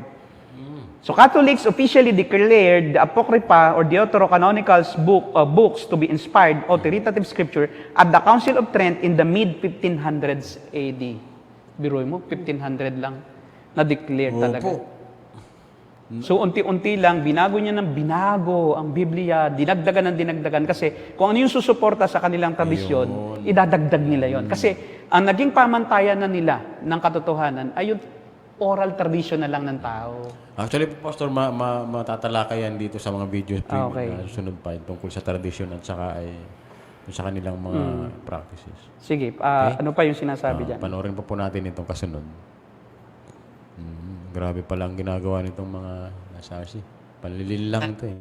Inalis ng mga protestante ang 7 aklat sa Biblia o tinatawag nating Deuterocanonical books o apocryphal books naman para sa kanila kung tawagin. Ayan. Na kung tutusin, ito lamang po ang binago ng mga sulpot na sekta sa sinasabi nilang kanilang kopya ng Biblia. Naging Yes, 46, we go on the term kinopya lamang. Dahil hindi naman po sila ang nag-compile ng sarili nilang Biblia. Kung ano ang mga libro na pinili ng Iglesia Katolika na isasama sa Biblia, especially the New Testament, ay ganun na ganun pa rin ang laman nitong version ng Biblia na meron sila. Na inalis ng mga Yan, okay. Si Damascus ang kanilang ano eh. Si daw ang compile ng Bible. At buti na lang po, may mga nakalagay na mga picture ng mga sulpot daw eh. Oo. Buti hindi tayo kasama doon. Buti na lang, wala pa tayo noon. Hindi tayo sumulpot. Dati na tayo. Oo, dati na tayo. For your information, Mr. Curious Catholic, kami wala doon sa ano sa mga picture. Isama mo kami doon. Oh. So, Anong sabi? Ang nag-alis daw ng mga Tayo po. apocryphal books. copycat lang daw po tayo. Paano tayo naging copycat? Tayo na nga may original. Di ba? Hindi nga namin kinapi yung inyo lamang idinagdag eh. Yun lang ang inyong dinagdag, kaya hindi na namin kinopya. Wala kaming kinopya sa inyo. Wala. Kayo ang nangopya sa amin. Bago pa lang dumating ang Panginoong Hesus, buo na ang Hebrew Bible, ang Greek Septuagint. Siya. 39 books. Yung Tapos dinagdagan nyo noong panahon ng Council of Trent. 300 plus AD. Tapos sinasabi nyo, kayo ang nag-compile ng New Testament. Samantalang sila Polycarp yan, ang nagsabi kung ano yung kabilang. Tapos yan ay 170 AD, mayroon ng moratorian canon of the New Testament. Kailan lumitaw ang Roman Catholic? 313. So ibig sabihin, gano'n pa katagal, daang taon pa bago kayo dumating, meron na kaming New Testament. Ngayon, hindi kami nag-copy, kayo ang nag-copy. Yung inalis nyo, yung inyong idinagdag, yun ang aming inalis. Hindi talaga kami nag-copy. Kasi kung kayo kokopyahin din namin yung Deuterocanonical book. Opo. Kasi kaya nga namin inalis. Dahil hindi kami Dahil hindi naman kami mangungopya ng inyong ginawa. Kaya inalis namin yung hindi namin talaga dapat naming tanggapin. Yan. 1604 to be exact, nung ipasulat ni King James yung authorized version 1604. into English. 1611 na sulat. Yung utos na i-translate 1604. 85 years after the first translation of New Testament into English ni Tyndale. Si Tyndale, pinatay din ng mga Katoliko. Alam ba ninyo kung sino pumatay kay Tyndale?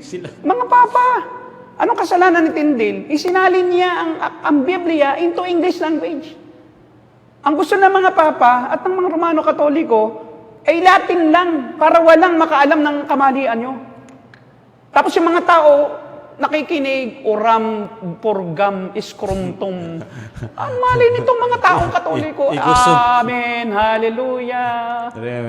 Dictum, igusumpactum, hallelujah. Impacto na ang pinagsasasabi, o amen pa rin ang amen. Kahit dito sa Pilipinas.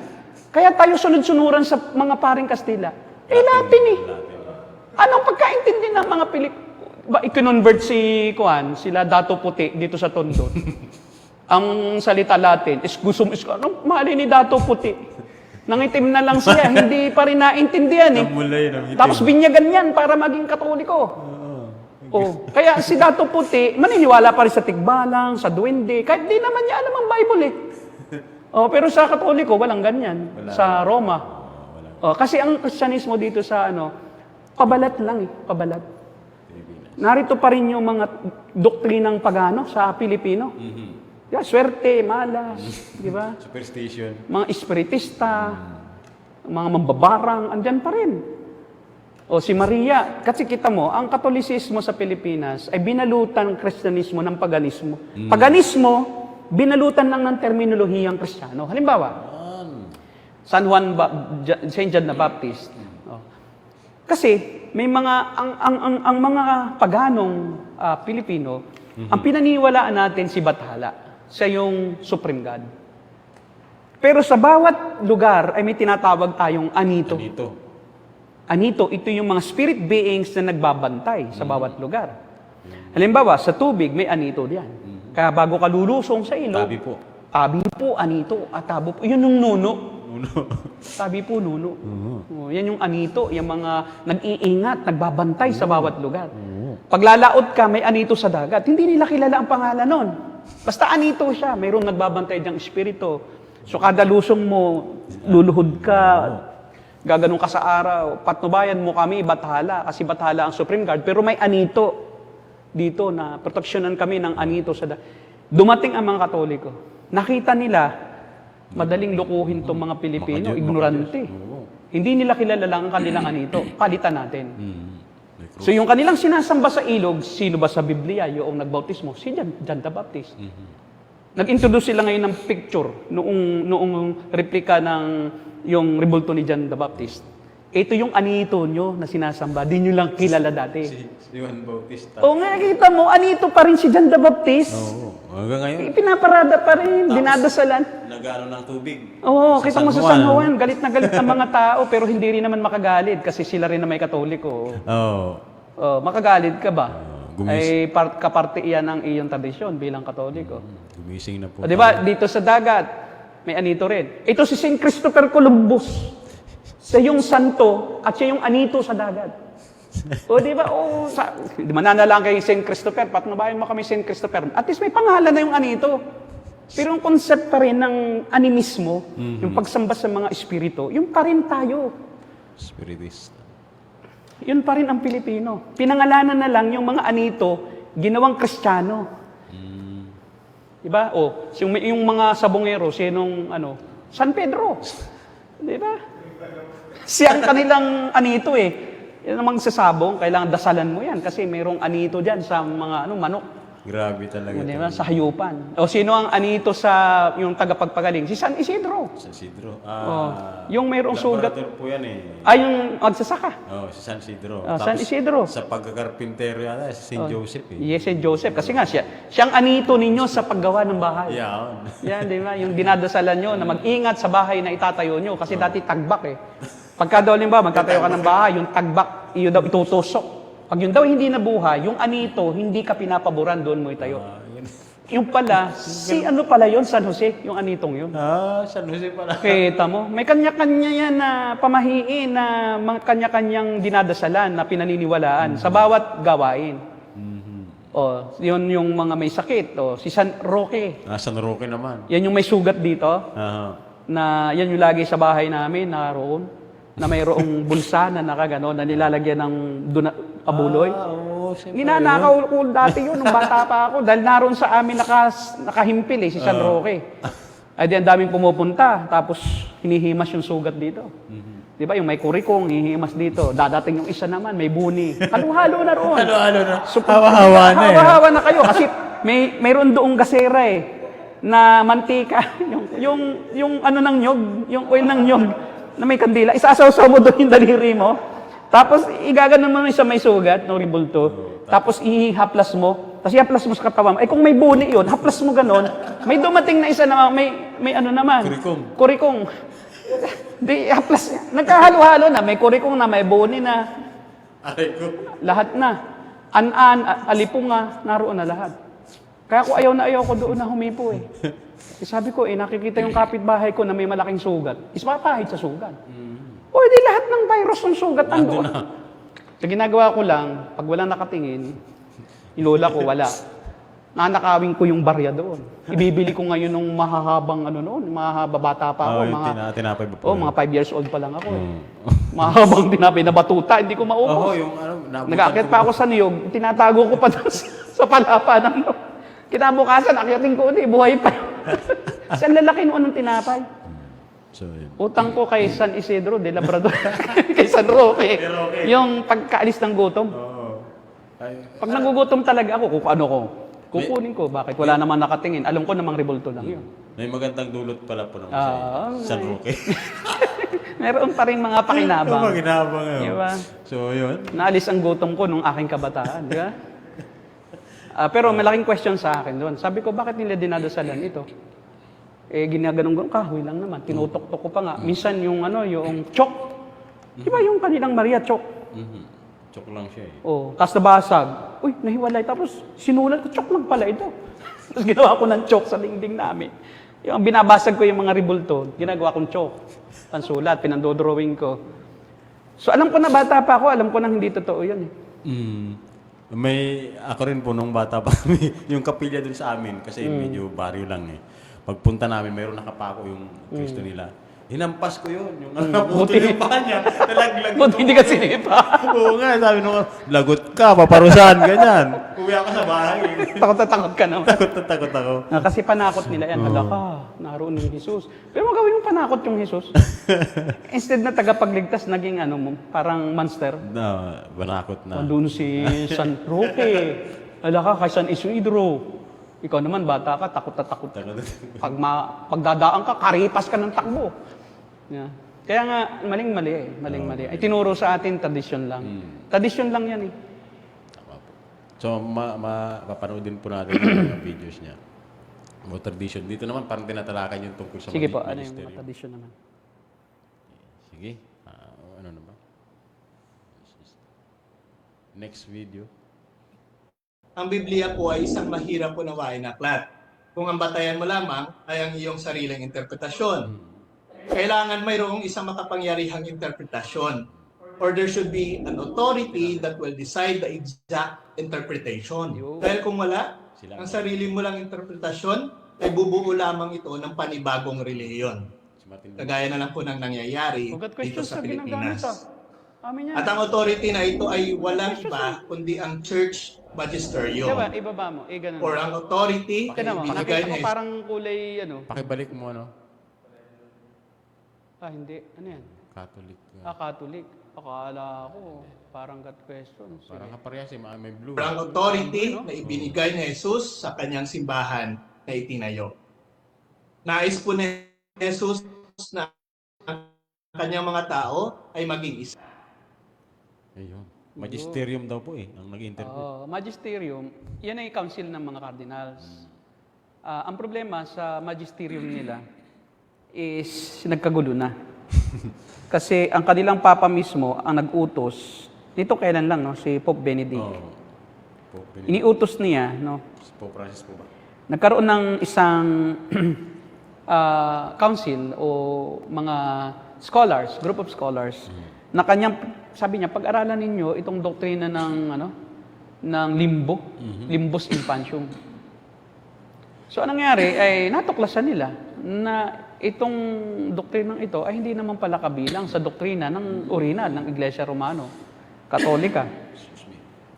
So, ibig sabihin, yung special teaching authority ng magisterium ay sila yung mga bishops, Sila yung mga bishop. Pag nag-tipon-tipon yan, yung mga bishop na yan, cardinal, ay nanggagaling lang sa kanila. Kaya nga, ang problema ay, sabi nila, free from error ang kanilang ginagawa na katuruan. Ang problema ay, bakit si Benedict nakita ang error? Sarili nyo rin kalahi. Kasama nila. Kasama nila. Si Pope Benedict mismo ang nag-abolish ng katuruan ng limbus infantium na nilikha din ng magisterium, inaproban. So, ibig sabihin, nagkokontrahan kayo sa isa't isa. So, may different levels. Una, opinion ng Pope at saka mga bishop. Kinoconsider niya authoritative, pero hindi fallible. Opinion lang infallible. Ngayon, ang mga Katoliko ay obligado na umagri at sundin ang kanilang mga pananalita o sinabi. Pero hindi naman ginagarantin ng Roman Catholic Church na yun ay malaya sa kamalian. Ngayon, kung magkasundo ang mga bishop at ang pope sa isang doctrinal issue, pag may official council at sinasabi ng pope yung kanyang, ginagamit ng pope yung kanyang posisyon bilang pope, at nagsasalita siya ng ex cathedra, nagiging infallible na yon. Yun. So, ang infallibility nila, hindi nakasalalay sa Biblia, Sa po. sa pope. Tapos itinuturo agad nila na yung teaching na yon ay pwede nang ituro kahit na hindi pa naman ratified ng Pope. So anong nangyayari? Pag binago ng Pope, yun na. Sa magisterium pa rin nang galing yung limbus infantium. Ibig sabihin, walang declaration ang Pope. Pero for how many years na yan? Na hundreds of years, o maring thousands of years na yan, yung limbus infantium, binabayaan nila. Grabe. Di ba ang kamalian na yan? Bakit? Makikinabang ka dyan. Kasi pag may limbus infantium kasi, mapipilitin ka na magpabinyag. At pag nagpabinyag ka, may bayad. Ngayon, kung walang limbo, ay hindi kailangan ng binyag. Kasi sa binyag, sa doktrina ng binyag, pag nabinyagan ng isang bata, nawisikan ng holy water, malilinis ang kanyang original sin. Sa kanila pong doktrina. Sa doktrina ng Roman Catholic. So therefore, kung malilinis sa original sin ang isang bata, pag namatay siya bilang bata, sa langit siya. Kaya lang, pagka siya ay nagkaisip na kailangan magpakumpil. Kasi pupunta na naman siyang impyerno. Kaya nga, para mapuntang langit, kailangan magpabinyag. Ngayon, Pag malaki na. kung walang limbo at puro langit, ay di walang binyag, di kailangan. Ngayon, kung walang binyag, ay di walang pera. Yun So lang. pera lang yan. Kaya nagkakaroon ng katuruan na yan, kahit hindi approve pa mismo ng Pope, ay dahil nga, gusto lang nilang magkaroon ng pagkikitain. At yung doktrina ng Alicini, Pope Benedict, yung limbus infantium, officially, sabi niya, hindi ito katuruan ng Katoliko Romano. Pero bakit nga naging katuruan yan sa mahabang panahon? O, ngayon, ito ang tanong, bakit kailangan pa ng binyag kung wala ng limbo? Langit naman na agad. Sabi kasi ni Benedict, ang langit, kahit hindi ka bininyagan, para yan sa bata, na namatay na bata. So, hindi kailangan ngayon ng binyag. Ngayon, nagkakagulo ngayon sa Roman Catholic Church. Ang kanilang mga obispo, dahil nga hindi nila malaman paano nilang ipapatupad yung desisyon ni Pope Benedict na wala ng limbus infantium. Hindi rin nila ituturo. Pero hinahayaan lang nila. Kahit di itinuturo. Ibig sabihin, kahit na hindi na itinuturo, walang problema. As long as it helps the church. So it's not Kakapera. according to the scriptures, but according to tradition. Kaya nga tradition lang. Hindi sila magkakapera eh. Pag inalis mo yung doctrine na yan, wala nang pera. Ano pa sila magkakapera? Wala na. Di ba? So, May tanong ba? Maliwanag na hindi po galing sa Bible yung kanilang mga teaching na yan. May tanong po dito si Archie Londres.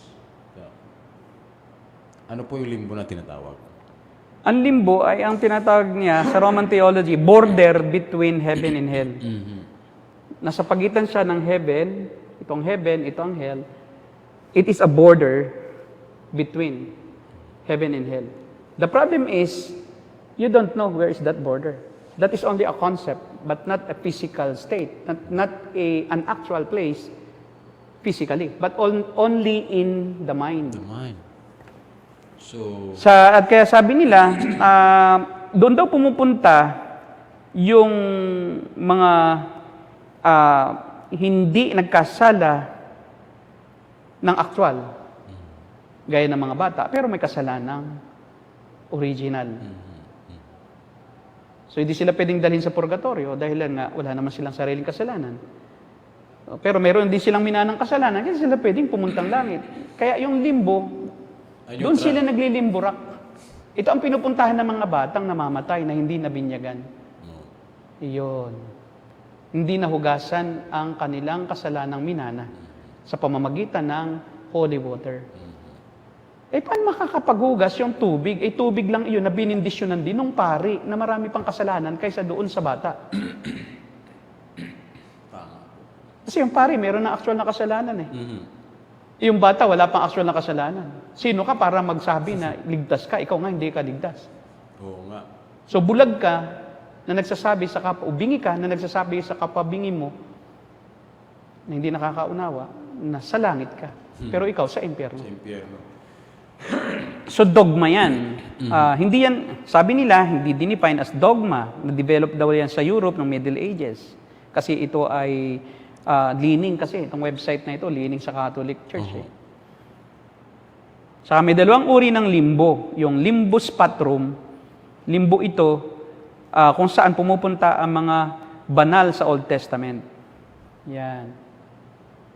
Ito yung kanilang interpretation ng pinalaya ni Jesus na dinala sa langit nung siya ay bumaba. Opo. Yan yung limbo. Limbo yun ng matatanda na sa Old Testament. Yung kalawa naman ay limbus infantum or limbus pururum. Parang pururut.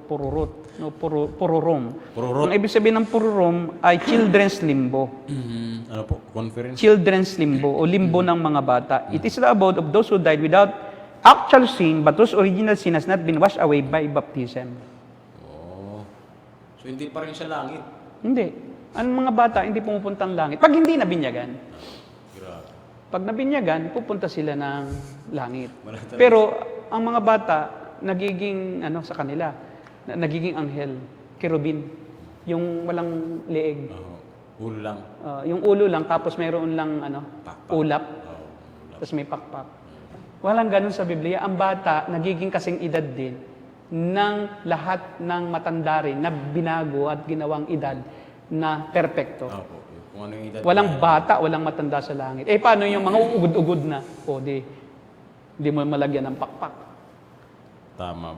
Yung ugod-ugod na, mapapalitan din iyon ng katawang healthy rin. Yun. Na bata na, hindi kasing bata naman ng baby, kundi yung middle na age, na pinakamalakas niyang edad nung siya nabuhay pa. Nung bata, magkakaroon din ng pinakamalakas na katawan na kung sila'y tumanda ng ganung edad din. Walang bata o matanda sa langit. Lahat pantay-pantay ang age. At may binagong katawan na pare-parehong malakas. Walang kamatayan, walang luha, di nakaranas ng sakit, walang kasalanan. Yun yung glorified bodies. Ang problema, hindi po magkakaroon ng glorified bodies ang isang Roman Catholic Church. Kung siya ay actual na ipinaglalaban ng katuroang ito, at talagang siya ay naniniwala sa lahat ng katuroang ito na mali ng Roman Catholic Church. Maraming Roman Catholic ngayon na ligtas, pero hindi sila satisfied sa teaching ng Roman Catholic. Kaya sila kahit naroon, sila ay nagmumuni-muni, sila ay nakakaramdam ng may kulang sa kanilang buhay dahilan sa talagang hindi sila naniniwala doon sa mga pinaniniwalaan na mali ng mga Katoliko. Kaya somehow, ang ating pong programang ito ay para doon sa mga Romano Katoliko na inelect ng Diyos from the foundation of the world. Tama. And if you are an elect of God and you are able to hear and to watch these videos and our program, ay nawa, kayo po ay hipuin ng Diyos at kayo ay tawagin inwardly ng salita ng Diyos. At sa pamamagitan ng salita ng Diyos ng banal na Espiritu, ay kayo'y mabuhay sa spiritual at kayo po'y makaunawa ng mga katotohanan ng Diyos. Dahil po, we do believe that even from within the Roman Catholic Church ay may mga saved gaya ni Martin Luther. Tama. Si Martin Luther ay saved pero siya ay naging obispo Bishop siya. sa Germany.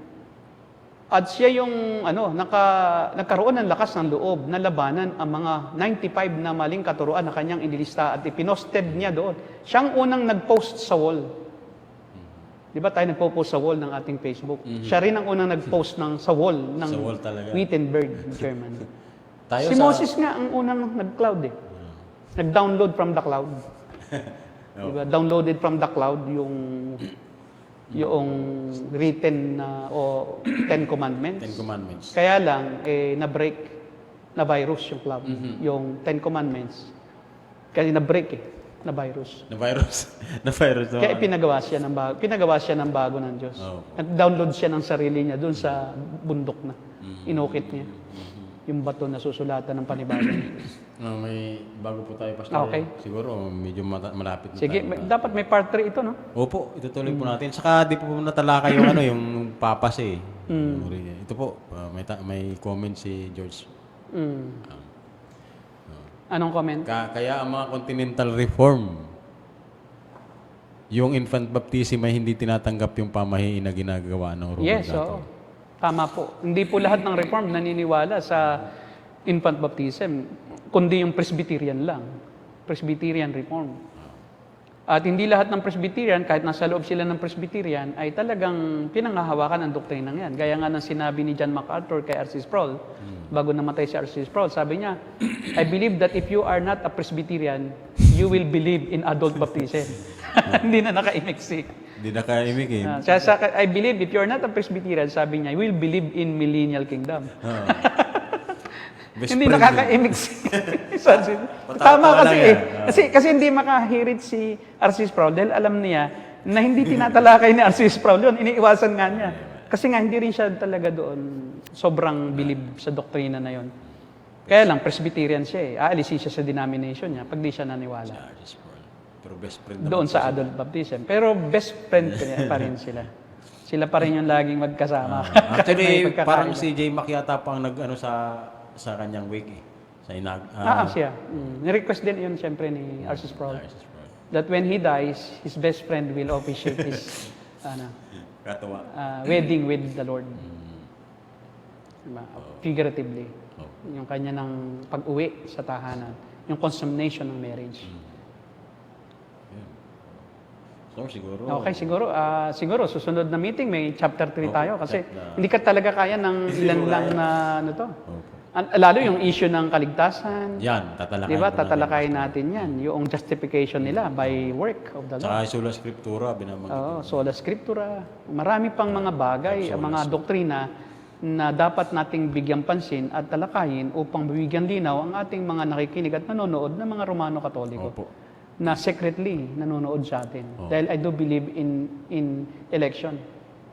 Kasi ako Romano Katoliko din at next week ay pag magpapatotoo kung paano ako naging gaano katagal sa Romano Katoliko at kung paano ako naging sakristan. Opo. So, sana po ay makatulong yan sa susunod. Ano po, Pastor? Yan. So, maraming salamat po, Pastor, sa malinaw na pagtalakay at pag-expose ng mga maling katuruan. Salamat din, Pastor Derek, at tayo magpaalam na. Okay, Narito po muli. Babalik po kaming muli, no? Sa susunod po na Martes, sa susunod na linggo. Okay, so, Pastor, ito po ang Narrow Gate. And we are the The Cult Cult Busters. Busters. God bless you all.